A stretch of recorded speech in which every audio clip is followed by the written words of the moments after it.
I came from an average Singaporean family. When I was about 12 years old, we moved to our grandma's place to live.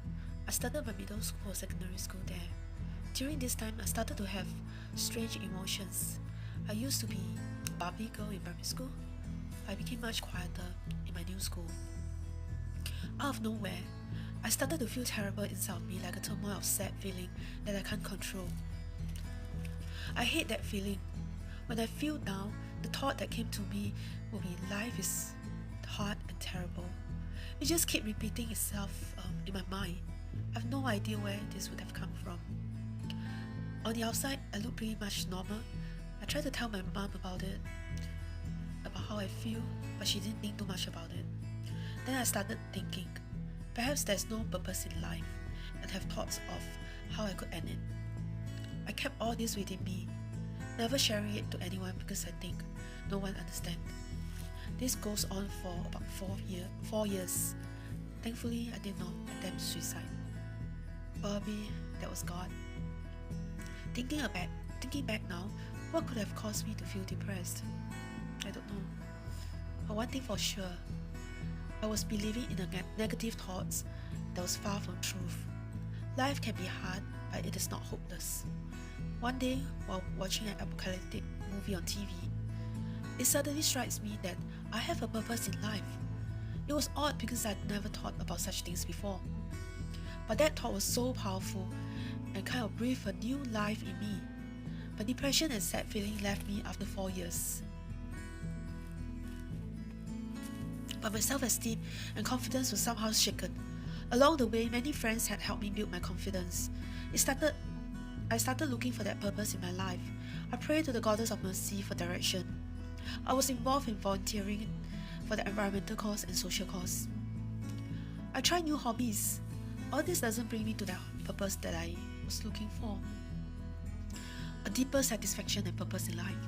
I went on with my life, not having the negative feelings anymore, but still searching for the answer. I went on to work after my diploma and then goes to university in Australia. In my final semester in university, my housemate invited me to church. He said, "You can experience something different." Not knowing exactly what he was saying, I went anyhow hoping that that could be something that I was looking for. I couldn't feel anything different after going for a few times. I decided not to go anymore. That Sunday morning, I did not go to church. I was alone in my room, preparing for a test. Then something odd happened. I heard a voice telling me that I am your answer. The answer that I was searching for the past 10 years. Somehow I knew that was the voice of God speaking to me, even though I never heard before. I accepted Jesus into my life thereafter and never regretted it since then. Looking back, I was sure I have encountered God on that very Sunday. God had put that purpose and new life in me when I had no more left. Things don't just happen coincidentally. God had put a stop to my depression by giving me a new purpose in Him. Amazingly, how it had led me to Him. Jesus said in John 10:10, "The thief, which is the devil, comes only to steal and kill and destroy. I have come that they may have life and life to the fullest." Jesus did not come so that we have a religion. Jesus came so that we have a new purpose and new life in Him, one that is much greater. The Bible says, "For I know the plans I have for you, declares the Lord, plans to prosper you and not to harm you, plans to give you a hope and a future."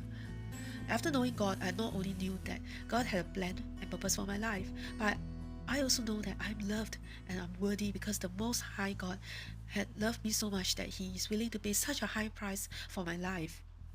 I'm also fully aware that the devil can put negative thoughts into my mind, and so I guarded my mind by keeping my thoughts in check and sharing openly with my husband or people whom I feel safe to share.